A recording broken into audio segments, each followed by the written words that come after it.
We have now reached the 4th episode in the 2nd season of The Last of Us. There are 7 episodes in this season, which means we still have a lot of ground to cover. So I'm going to talk about some of the things that I like about this episode, and then some of the things I don't like about this episode, some of the direction I think it's going. Also, huge spoiler alert, I'm going to spoil the hell out of this. Let's talk about episode 4. Thank you so much for checking out the video. Before we get started, click on the subscribe button and the notification bell. That way you know whenever I post new content. You can also follow me on Rumble, rumble.com/hometown0. You can follow me on X, hometown0YT, and on Instagram at realhometown0. Okay, so there's some stuff in this episode that I really like. Unfortunately, it was all front-loaded. So we got all of that out of the way early. And then I think the episode kind of slowly started to fall apart and has some pretty significant problems with it, which I will address. And I think these are going to be some problems that will linger and continue throughout the remainder of this season, and most likely into the 2nd season as well, because there's some things they're just not going to be able to fix, which I've talked about. Okay, so we have the Scars versus the WLF. I like that we're getting this big kind of large scale war, at least compared to what we got in the video games. We didn't know very much about either of these groups outside of our very small band of characters. They're expanding this quite a bit. We actually get backstory on Isaac, who is the leader of the WLF, and it's actually one of the highlights of the episode is him. So yeah, I really like how they introduced this character. I really like the way they introduce him. He's like a soldier, and then he basically turns on his own men to defect to the WLF, and the way that's done is kind of amazing. And I thought it was actually the best part of this episode. It's the very beginning. It's the first scene in the show, and it's awesome. I thought they did a fantastic job with introducing us to Isaac.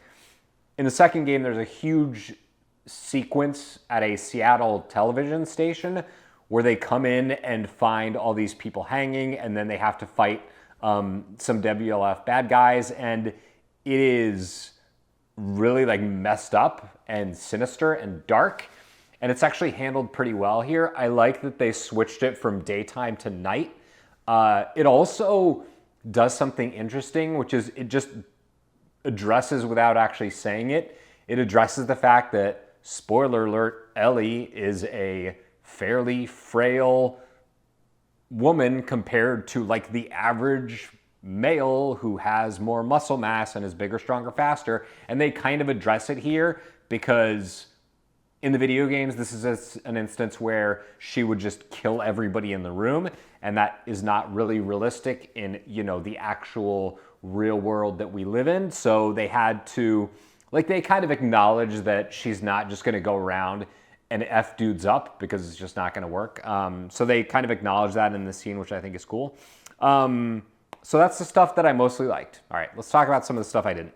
So there's this really key moment in the game where Ellie and Dina are fighting their way out of a subway, and there's spores all around them. They're spores everywhere, which we know are in this universe. They're in the first season.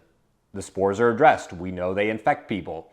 So in the game, they're in the underground, and they both have masks on, and then they fall, and Ellie gets a hole punctured in her mask, and then Dina freaks out, and then Ellie reveals that she is not infected, or she's not only not infected, she can't get infected. And in this instance, it's very, very different.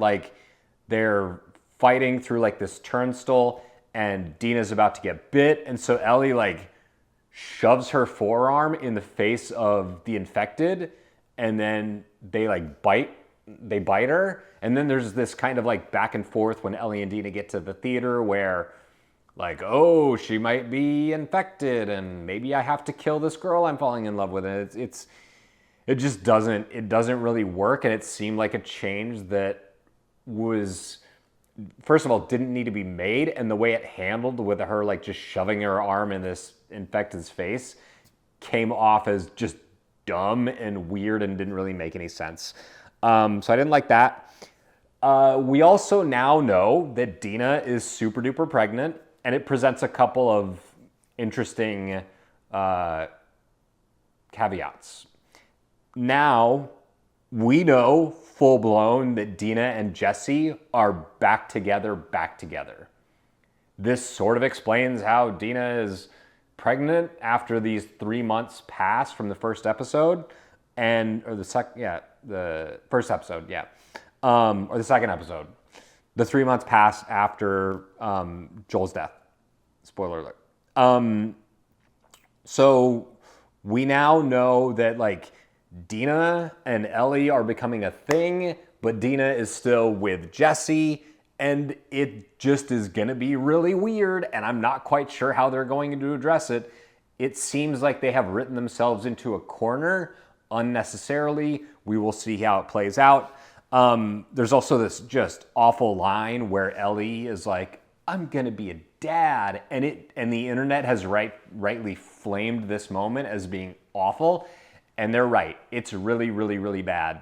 And then there's this very like melodramatic ending with Ellie and Dina on this rooftop looking over Seattle at this building that's exploding in the distance, and they have now realized that because Dina is pregnant, maybe it's not a good idea for us to just like shove her into the danger. And you have a couple problems. You have the actress who plays Ellie, and you have the actress who plays Dina, and they are not even on the same level in terms of acting. So I think that Bella Ramsey's limitations as an actress, especially compared to her counterparts in the show, are starting to become a problem.